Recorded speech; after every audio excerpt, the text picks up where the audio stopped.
Today we will discuss about chapter number 9, disasters.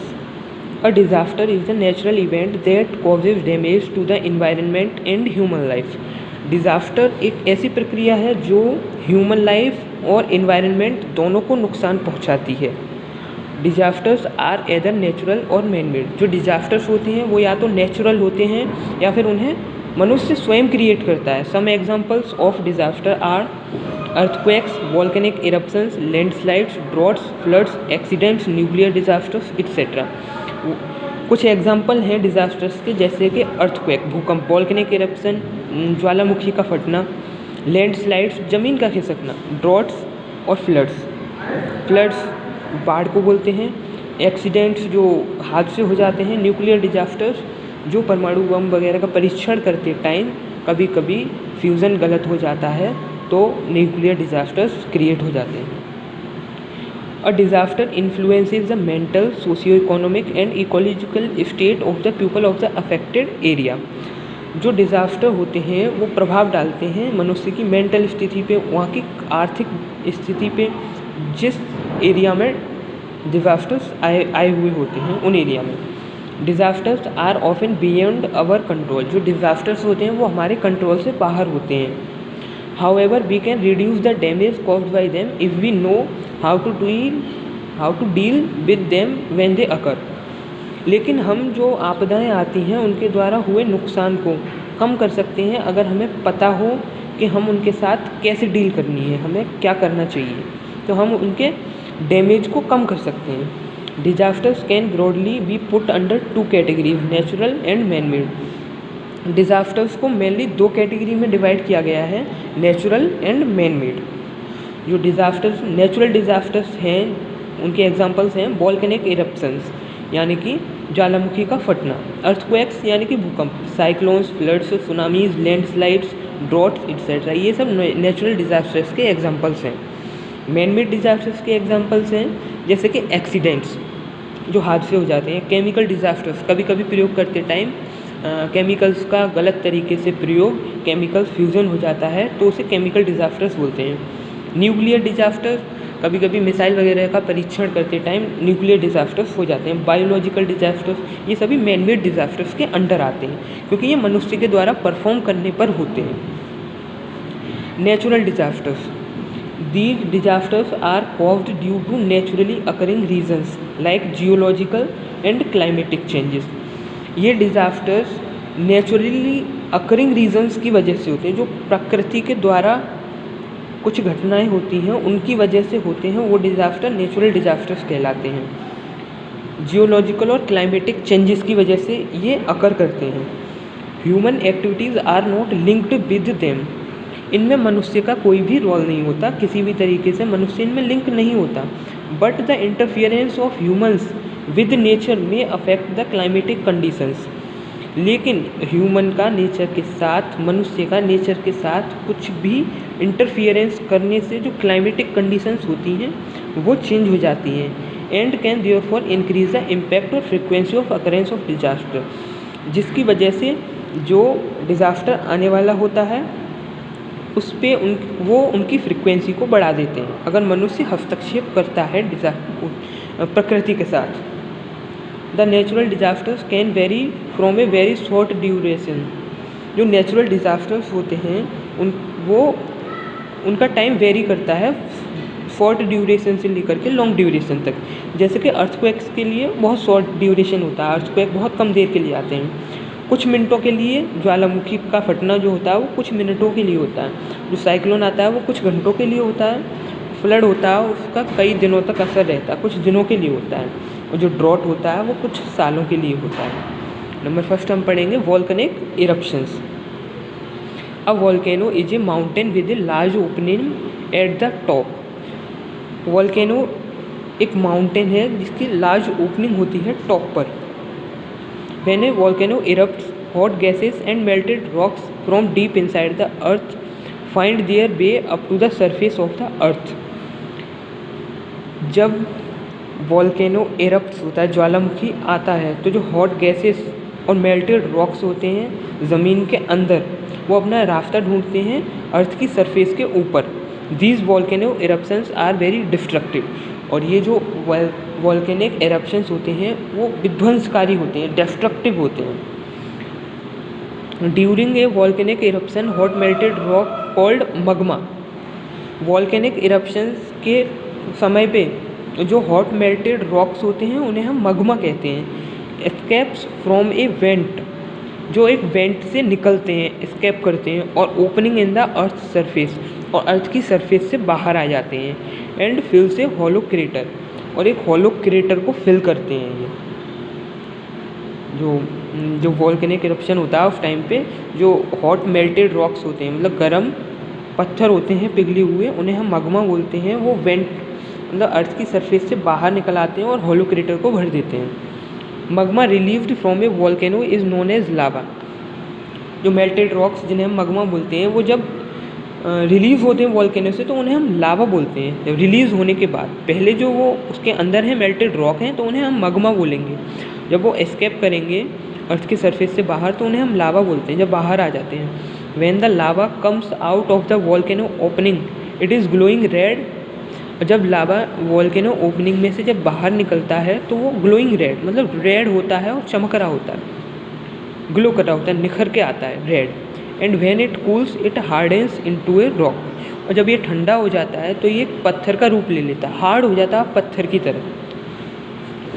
Cause the earth's crust is made up of huge slabs called plates, जो earth की crust है वो बहुत सारी slabs से बनी हुई होती है जिन्हें हम प्लेट्स बोलते हैं, परतें होती हैं जिन्हें हम प्लेट्स बोलते हैं। व्हेन टू प्लेट्स कोलाइड, जब दो प्लेट आपस में कोलाइड करती हैं, some space is created between them through which magma is squeezed up, जब दो प्लेट कोलाइड करती हैं तो उनके बीच में कुछ स्पेस बन जाता है जिसके थ्रू मगमा स्क्वीज्ड अप मतलब तेज़ी से बाहर निकल आता है। This collision of plates causes volcanic eruptions, जो प्लेट्स आपस में कोलाइड करती हैं उनके कोलाइजन की वजह से वॉल्केनिक इरप्शंस होते हैं, यानी कि ज्वालामुखी फटती है। इम्पैक्ट, ये हो गया कॉज, किसकी वजह से होता है वॉल्केनिक इरप्शंस। अब हम पढ़ेंगे इम्पैक्ट, इसका प्रभाव क्या पड़ता है। Eruptions of volcanoes can cause a great damage to human life, animals and fields that come in its way. Volcanoes, ज्वालामुखी का फटना, उससे बहुत सारा नुकसान होता है ह्यूमन लाइफ को भी, एनिमल्स को भी और खेतों को भी जो उसके रास्ते में आते हैं। Due to the poisonous gases that erupt from the volcano, जो उसमें जहरीली गैसें निकलती हैं वॉल्केनो में से, all living things in that area die as a inhale the gases along with air. उनके आसपास जो भी लिविंग बींग्स रहते हैं वो उनको हवा के साथ जब इनहेल करते हैं, सूंघते हैं, तो उन सब की डेथ हो जाती है। Also lava which flows into the sea affects the marine life and causes thermal pollution, और जो लावा उसमें से निकलता है वो सी को अफेक्ट करता है, समुद्रों को अफेक्ट करता है, जिससे कि मरीन लाइफ को खतरा हो जाता है। मरीन लाइफ बोलते हैं पानी में अंदर रहने वाले जीवों को, तो उन्हें खतरा हो जाता है समुद्र में जाने की वजह से लावा का। एंड कॉजेज थर्मल पॉल्यूशन, जिसकी वजह से थर्मल पॉल्यूशन होता है। नंबर 2 हम पढ़ेंगे earthquake. An earthquake is a sudden shaking or motion of the earth caused by the movements of rock deep inside the earth। जो अर्थक्वेक है वो सडन शेकिंग मतलब अचानक से ज़मीन का हिलना, मोशन होना ज़मीन में, वो उसकी वजह से अर्थक्वेक आते हैं। जो पत्थर ज़मीन के अंदर बहुत अंदर होते हैं उनका मूवमेंट होना अचानक से, जिसकी वजह से अर्थक्वेक यानी कि भूकंप आता है। The point from where the earthquakes originate is called the focus, जहाँ से अर्थक्वेक ओरिजिनेट होता है मतलब निकलता है, उस पॉइंट को हम फोकस बोलते हैं। The point on the surface of the earth immediately above the focus is known as epicentre. अब ज़मीन के अंदर से जहाँ से ओरिजिनेट करता है अर्थक्वेक उसे तो फोकस बोलते हैं, और ठीक फोकस के ऊपर जहाँ से ऊपर अर्थक्वेक और आ जाता है सरफेस पे, मतलब फोकस के ठीक ऊपर, उसे एपिसेंटर बोलते हैं।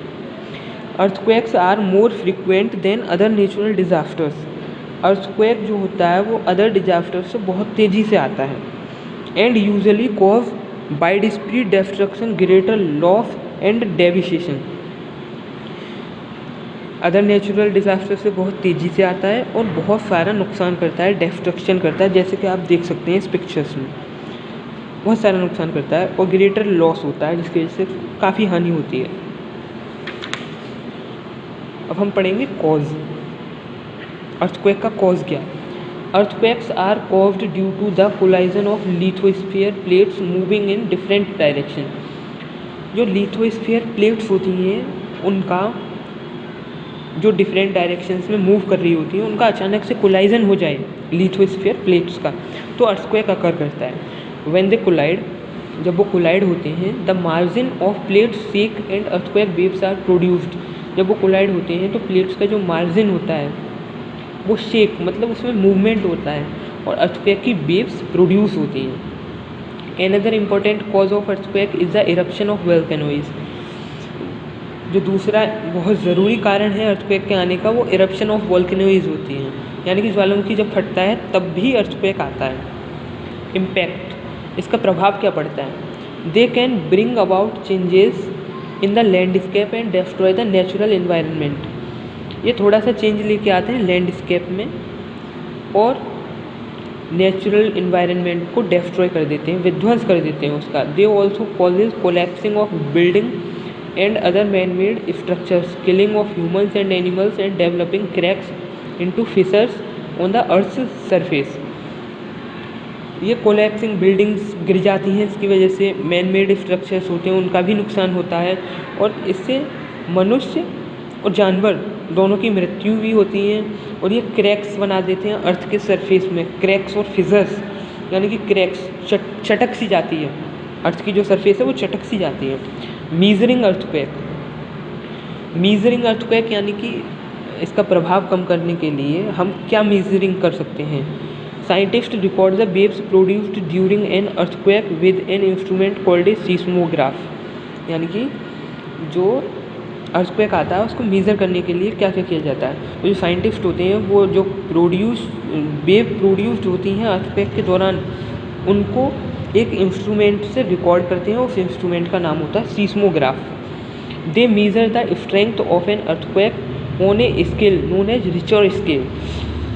वो अर्थक्वेक के स्ट्रेंथ को मेज़र करते हैं एक स्केल पे, उस स्केल को हम रिचर स्केल बोलते हैं। ये है रिचर स्केल, जिससे अर्थक्वेक की स्ट्रेंथ को मेज़र किया जाता है। ये सीस्मोग्राफ होता है जिससे कि अर्थक्वेक की जो वेव प्रोड्यूस्ड होती हैं उनको रिकॉर्ड किया जाता है। The weakest earthquake is closed to zero. जो वीकेस्ट अर्थक्वेक होता है वो जीरो के आसपास होता है on the scale, and the strongest measures about 9। और जो स्ट्रॉन्गेस्ट मीजर होता है वो 9 होता है।